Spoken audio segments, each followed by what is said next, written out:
What do you think, Billy? I love the music. I hope you're paying royalties for it. Well, we're not, because we're doing it in a satirical fashion. Billy, listen, it's an absolute pleasure to finally speak to the Golffather, one of the best known guys in golf, one of the most liked people in golf. How did it all start, Billy?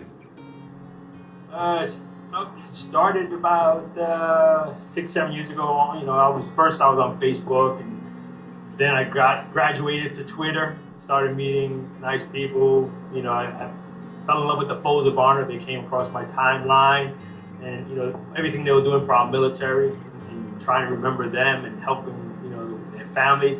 So I got involved with that, and I was like, wow, golf and being able to help. So that was a huge plus for me, and I really took on to that. And a little while later, I found 18 for Life, which is for cancer and helping those. And of course, it affected my family as well, and people that I was really, really close with. So I started helping with that, and it just gradually kept growing. And I started meeting more people that had the same love for the game that I had, and those people became friends, and then they became more than friends. So even though, like me and you've never met each other, we know each other from on here, and I've had relationships like that. And then later on down the road, people that I knew 2-3 years ago, I'm meeting. Yeah. And it's like we're family. It's like we're just long lost brothers. We haven't seen each other, for the last couple of years, but you know what? We're still family. We still have that connection, and that's what's great about golf. Golf, you can take anybody that never met each other, and if they have the same passion for golf, and you put them as a foursome together, by the time they're finished, they're bros. You can't get better than that. I've met so many wonderful people just from a round of golf, and stayed more connected with them than people that I've met in everyday life. Yeah. And it's an incredible feeling. A lot of people talk, Billy, about the internet and social media, and you are an absolute expert on social media.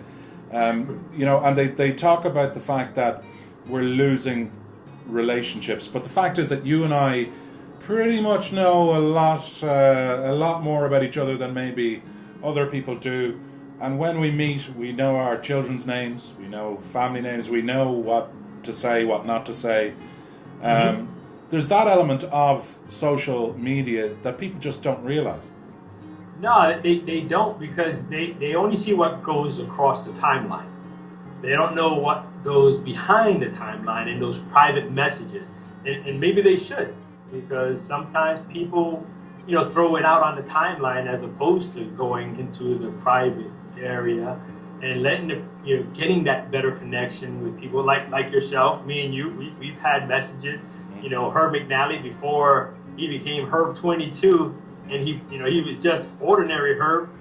We became really close before his explosion, and I knew his goals. I knew a lot behind from emails, from this, and I've never met him, but we have a connection. Yeah. And I have that connection with others, and like this past PGA show, a lot of the connections of people that I had known for the past couple years, we actually met. We actually got together, and it's like we've known each other the whole entire time. It didn't matter that we never met. Yeah.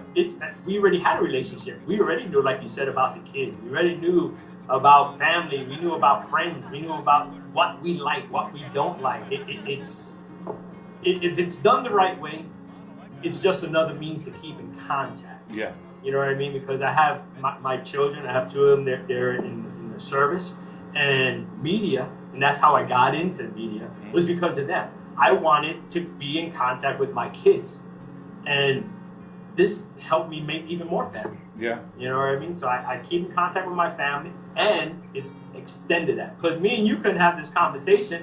You're on the other side of the world from me. Yeah. You know what I mean? Yeah. So communication, if used the right way, is a great thing. It could be an awesome thing.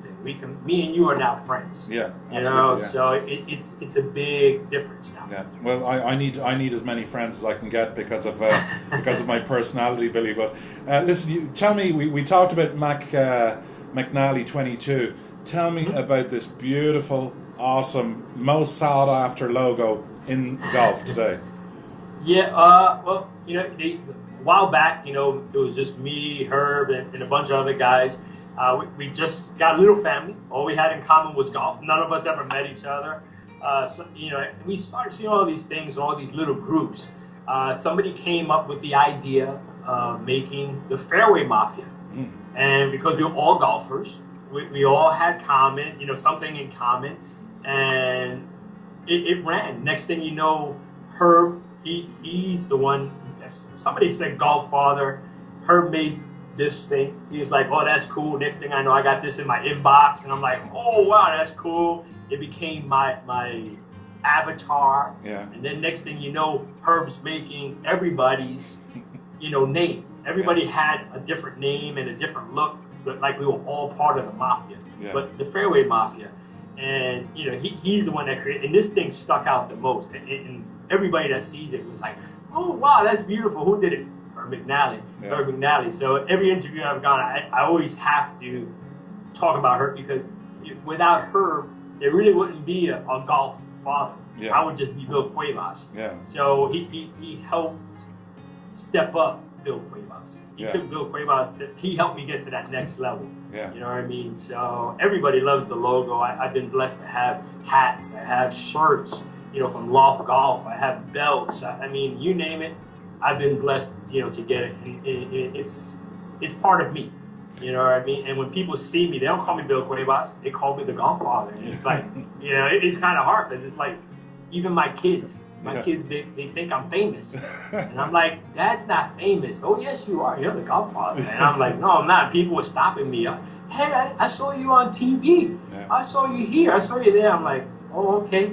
And it's kind of weird. Yeah. It's a strange thing, but, it's a welcome thing. Yeah. It's a welcome thing to be able to help people and experience that kind of stuff, and just being an everyday person.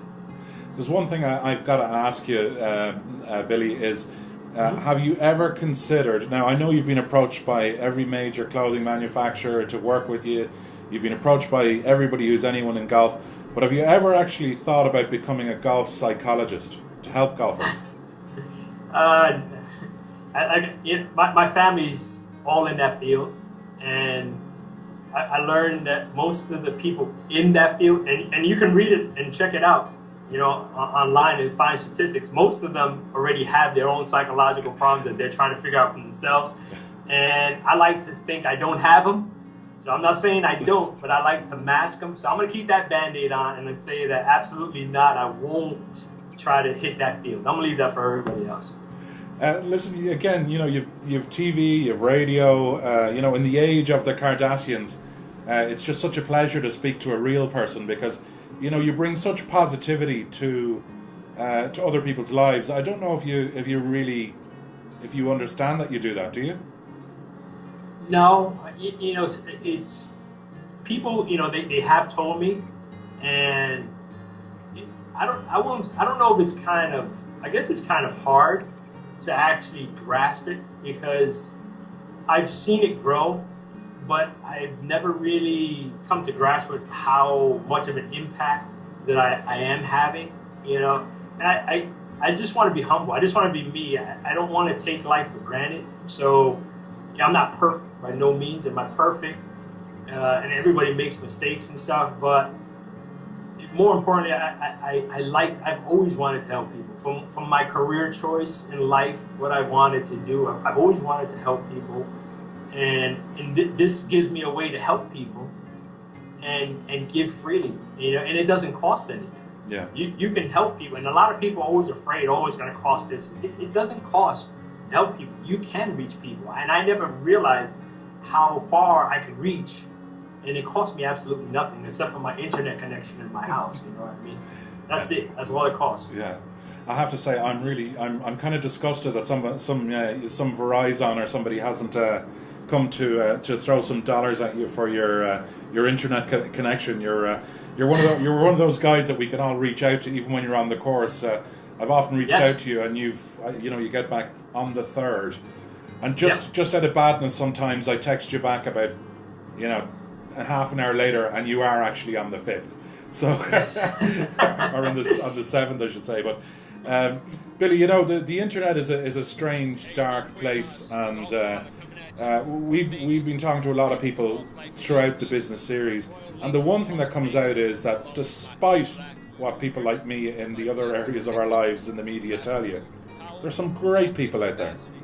There's some awesome people out there. I've met so many great people, and you know what? Everybody thinks that these stars out there, that because they're stars or we classify them as stars, that they're not like us. And it's through golf, I've gotten to experience that. You know, with the Folds of Honor, I've gone to their events and I've experienced their events. I met Adam Baldwin. I met, the guy from 7 Days in Utopia, Dr. David Cook. Yeah. I mean, I've rubbed elbows with people that, normally I wouldn't have been able to because of golf.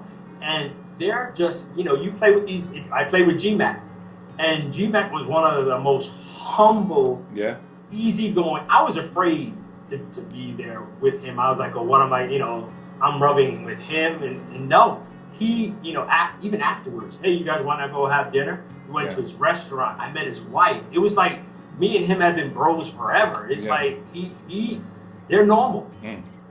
Except that they're cast in the spotlight. But they're just like me, you, and everybody else. They're normal people, and it's such a blessing to get to know these people and see that, hey, you know what? Just because they got money, they're just like me. Yeah. Well, I wouldn't be bringing you for dinner, Billy. I'd be bringing you for some fried chicken. And you know what? I eat it. I could go for some fried chicken. It takes a lot to maintain this body that I've built over the 40 odd years. You look wonderful. Thank you, Billy. You always say the right things. Billy, listen, I know that you're a great family man. You're a great golfer. You're a great supporter of golf. My final wish is, may your God go with you, whomever your God may be. Thank you. I appreciate it. Have a great day. You too.